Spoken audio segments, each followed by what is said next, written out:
Chapter 15. It was the big night. We all had to go round on tiptoe backstage so that no one could hear us. Anthony and I looked out through the curtains. The hall was full of parents, all perched on tiny chairs, nearly all pointing video cameras. At the back we could see Dad trying to squeeze past everyone to get into some spare seats. Dorothy was with him. "What did he have to bring her for?" asked Anthony. "You invited her," I reminded him. Then it began.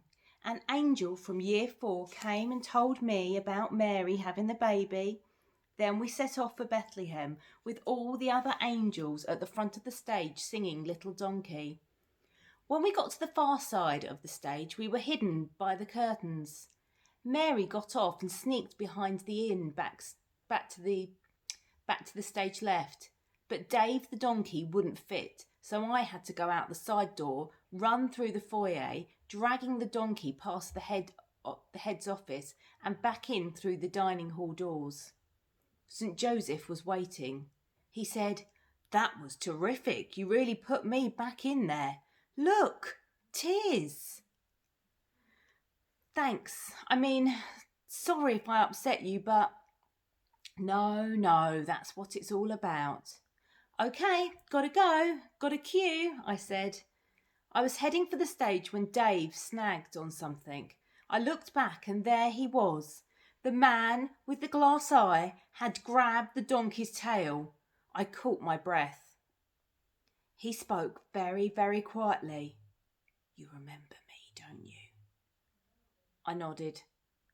"I'm the poor man?" I nodded again. "I think you've got some more money for me, haven't you?"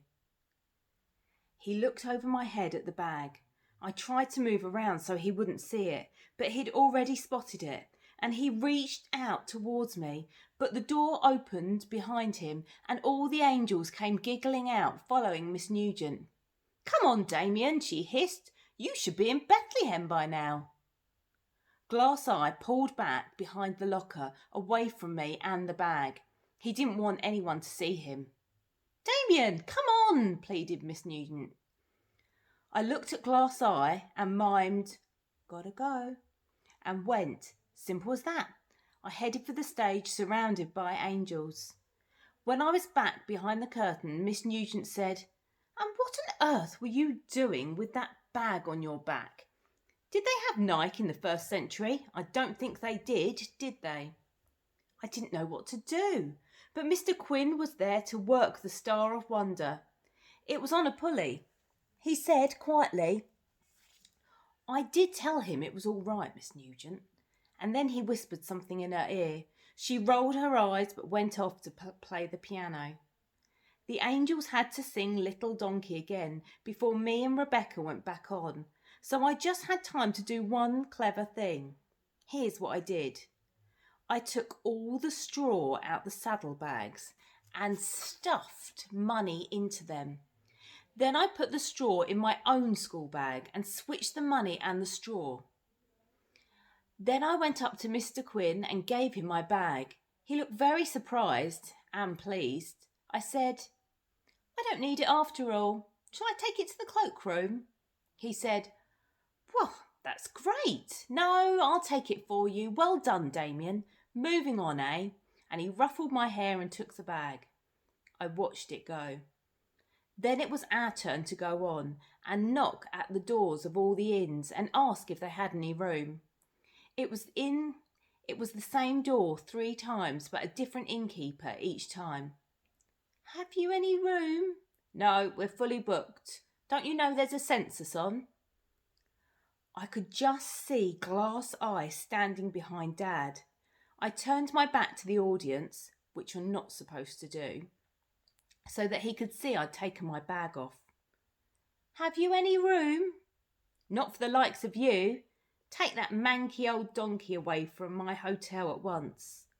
I heard the fire door thud quietly as I knocked on the 3rd inn door. I knew he'd gone off to look for the bag. He'd find it in the cloakroom.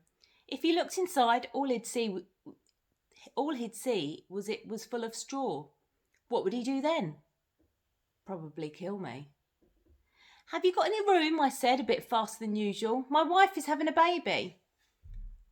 Not really, but if you're stuck, you could bed down in the stable. It's dry and warm at least. We went through the inn door. Rebecca said, "Oh, thank you." Everyone said, "Ah." And cameras flashed and went off like sparklers, and we sneaked behind the curtain. Mr. Quinn started yanking on the pulley to make the Star of Wonder cross the stage. The kings were supposed to follow it, singing "We Three Kings." After the third verse, the one about myrrh, we were supposed to go back on, except I had other plans. I was going to disappear with the money. The singing started, "We Three Kings of Orient are." I had 3 verses before anyone noticed I wasn't there. 3 verses till I missed my cue. It was a 3-verse head start. The saddlebags with the money in were really heavy, so I just left them where they were, on the back of the donkey, and pulled the donkey after me down the corridor. I was going to go straight for the main doors, but I'd forgotten that all the angels were out in the corridor. I had to go another way, past the head's office and the cloakrooms. That's where the bags were. Glass Eye might be there. I walked slowly, listening. The kings were already on to go, "Gold I bring." There, on the floor of the cloakroom, was my empty school bag and a pile of straw next to it. He'd already looked in the bag. He'd already known that I'd tried to trick him. He'd already be looking for me. I didn't have time to change, so I grabbed my coat from the hook and put it over the St. Joseph costume so I wouldn't look so noticeable. Then I trundled off the donkey towards the main door. I froze. Mr. Quinn was outside, smoking a cigarette. The kings were on. "Frankincense to offer have I." Fancy Mr. Quinn smoking. He must know it's bad for you. Suddenly he dropped the cigarette, came inside and headed for the main hall. I dragged the donkey after me, out of the big doors, bouncing it down the steps, and I ran across the car park. I was going so fast it nearly fell onto its side.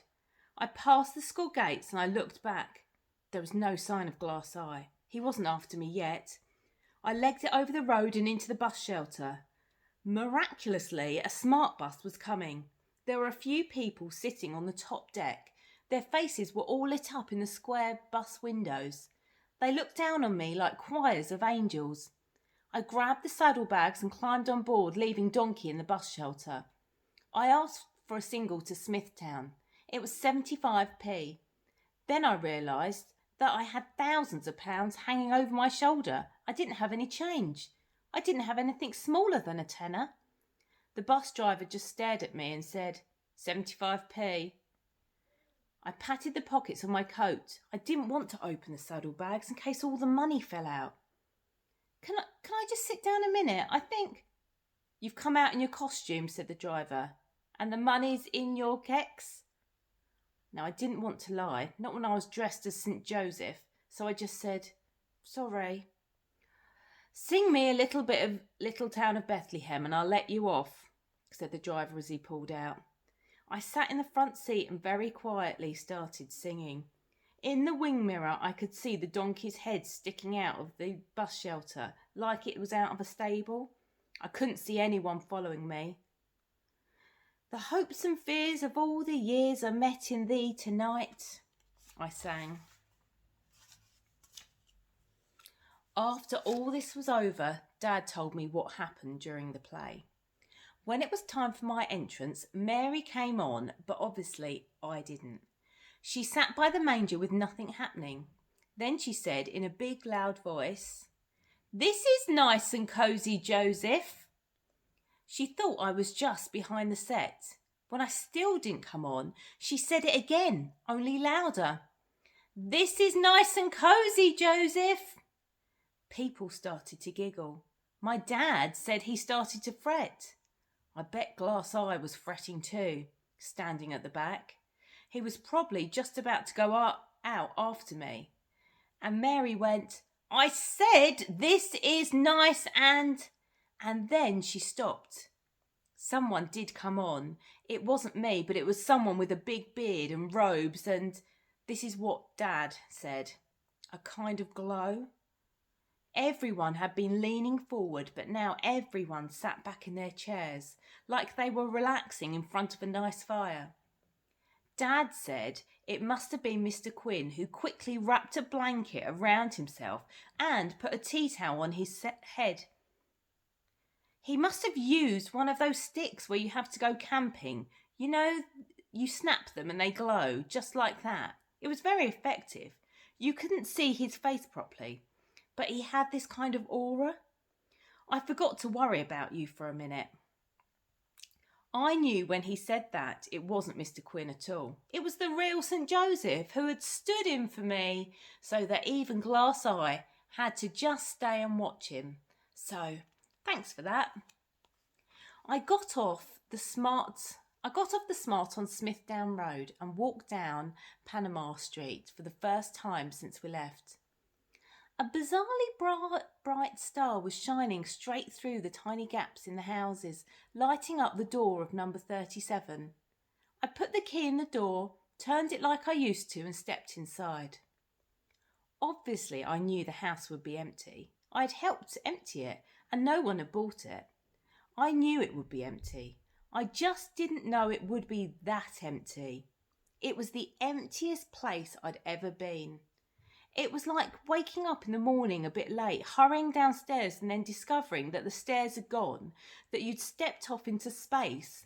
That's what it was like. Space. It didn't even sound like our house. It sounded like a submarine. And when I started up the stairs with the saddlebags, it sounded like a giant drumming on the side of a submarine.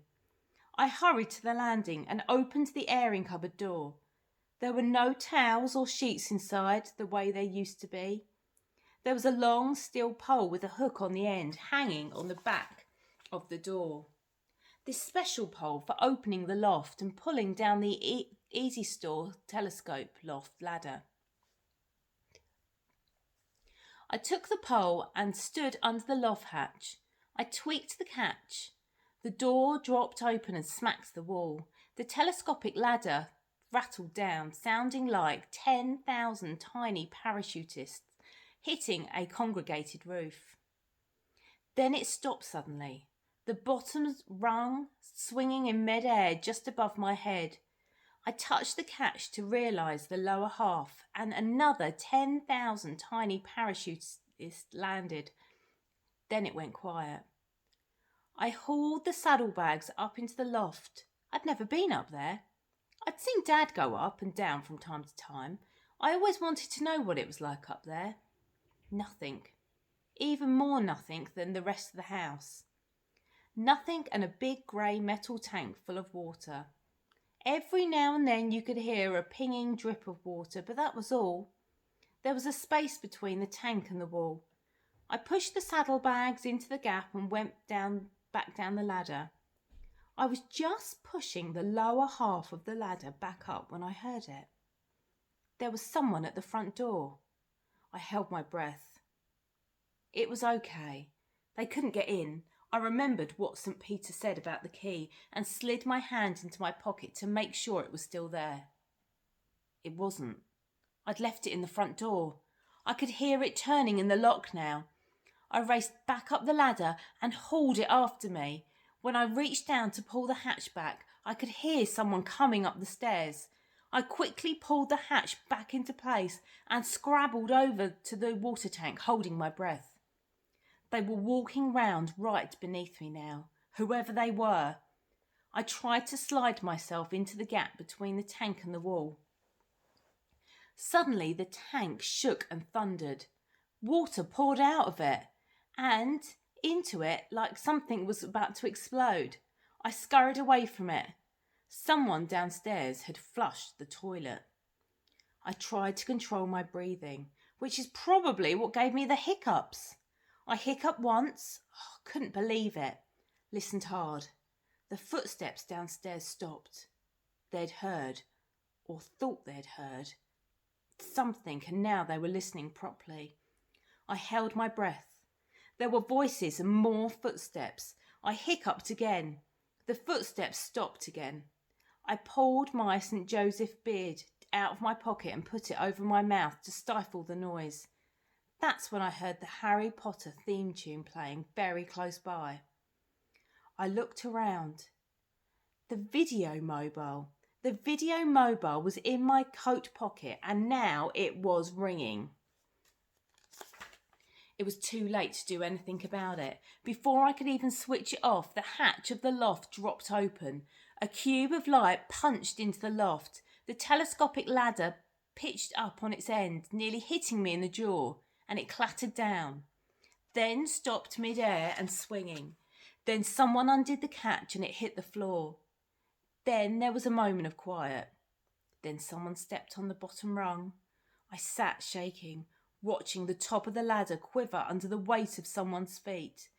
Another step, another quiver, no word. I hiccuped again. Then there were two very quick steps, one after the other. I tried to go back into the shadow.